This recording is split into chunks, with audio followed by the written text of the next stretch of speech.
अब अगला पैराग्राफ देखते हैं। अपनी मंजिल पर पहुंचने का इंतजार करती हैं, कैसा है ये एक साथ होना। यानी इस पैराग्राफ में भी लेखक ये कहना चाहता है बच्चों कि जो लेटर बॉक्स में चिट्ठियां पड़ी हैं या जो जाना चाहती हैं, अपने अपने पते पर जाना पहुंचना चाहती हैं, ये कैसा है, मतलब ये मंजिल कैसी है कि सिर्फ मंजिल पे पहुंचने का इंतज़ार हो रहा है और बाकी और मतलब ना कोई आपस में बोल रहा है, ना अपनी बात कह रहा है, ना एक दूसरे को सुनना चाह रहा है। क्या आज का जो ये जिस पंक्ति के द्वारा लेखक हमें दर्शाना चाह रहे हैं, क्या आज का समाज भी ऐसा ही हो गया है? स्वयं के लिए आत्म केंद्रित हो जाता है कि आदमी को सिर्फ अपने ही बारे में दिखाई देता है, अपने आसपास की कोई चीज़ें दिखाई नहीं देती। ऐसे देखने जाएंगे तो बच्चों काफ़ी उदाहरण हैं। आज हम जिस समाज में चलते हैं या फिर हम मान लीजिए आप रोज़मर्रा में जहाँ भी जाते होंगे तो कुछ ना कुछ ऐसी नई चीज़ें हमें देखने को मिलती हैं। इसी से जुड़ा हुआ छोटा सा वृत्तांत है जो मेरी स्वयं की घटना है जो घट चुकी थी। तो मैं ज़रूर चाहूँगी कि इस लेसन को अगर आप समझ सकें उस कथा छोटी सी कहानियाँ के द्वारा तो शायद मेरे लिए बच्चों को समझाना और अच्छे से समझ में आएगी वो चीज़। तो जैसे क्या था बच्चों कि जैसे हम कहीं जा रहे थे तो वहाँ जाने पर जैसे स्टॉप में हम रुक गए। अब स्टॉपेज में रुके थे तो काफ़ी देर तक जैसे बस का इंतज़ार कर रहे थे गाँव जाने के लिए। तो इंतज़ार करते करते काफ़ी देर तक हम वहाँ खड़े तो आसपास में हम देख रहे थे तो मतलब कोई अपना फ़ोन पे बात कर रहा था और मतलब सब अपने अपने में बिजी व्यस्त थे। तो तभी वहाँ पर एक आंटी आई और उनके साथ एक बच्ची थी छोटी सी। लेकिन वो लोग थोड़े घबराए से लग रहे थे, मतलब वो आसपास चारों तरफ देख रहे थे कि क्या बात है। तो मुझे थोड़ा अटपटा लगा। तो अभी मेरी बस को आने में वक्त था तो मैंने जाके उन्हें पूछा कि क्या हुआ आंटी, आप कुछ खोज रही हैं या किस बस में जाना है, मतलब क्या प्रॉब्लम है, कुछ है तो अगर मैं आपकी हेल्प कर सकूँ तो मदद कर देती हूँ। तो आंटी ने फिर मुझे बताया कि बेटा वो यहाँ गोरखपुर गलती से पहुँच गई थी और उन्हें जाना था बनारस। तो बोले कि जिसने हमें बैठाया था ट्रेन में उसने कहा कि ये बनारस जाएगी और काफ़ी कुछ उनके पैसे वगैरह भी चोरी हो गए थे।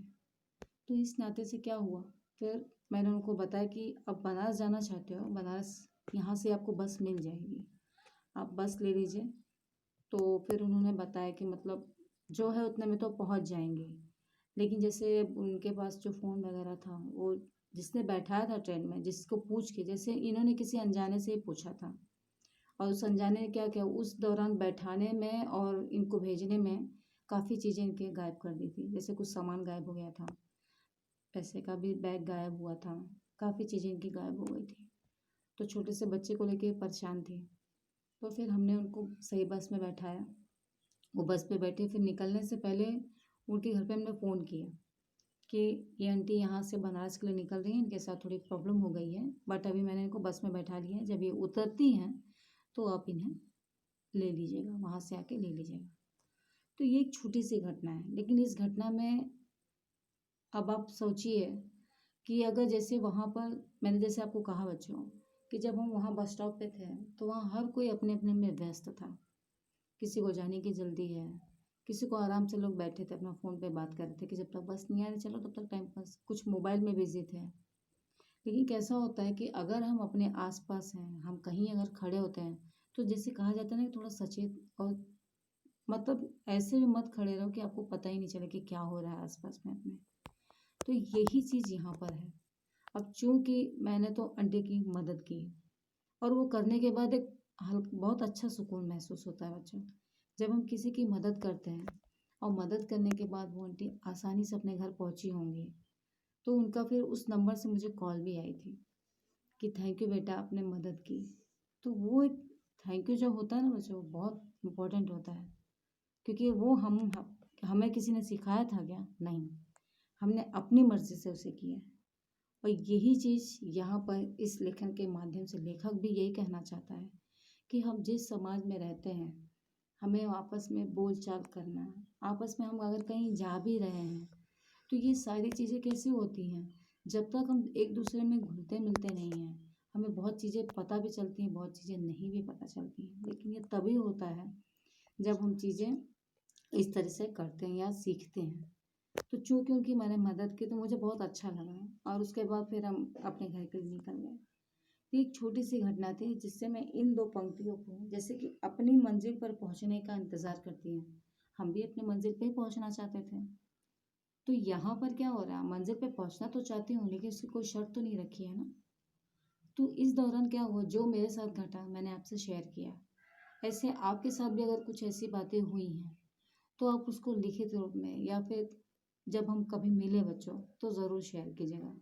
तो इस चिट्ठी के माध्यम से जैसे हम जो समाज में रहने की जो इस प्रक्रिया को यहाँ पर कहा जा रहा है कि हमें कभी अपने में ही रमना नहीं चाहिए।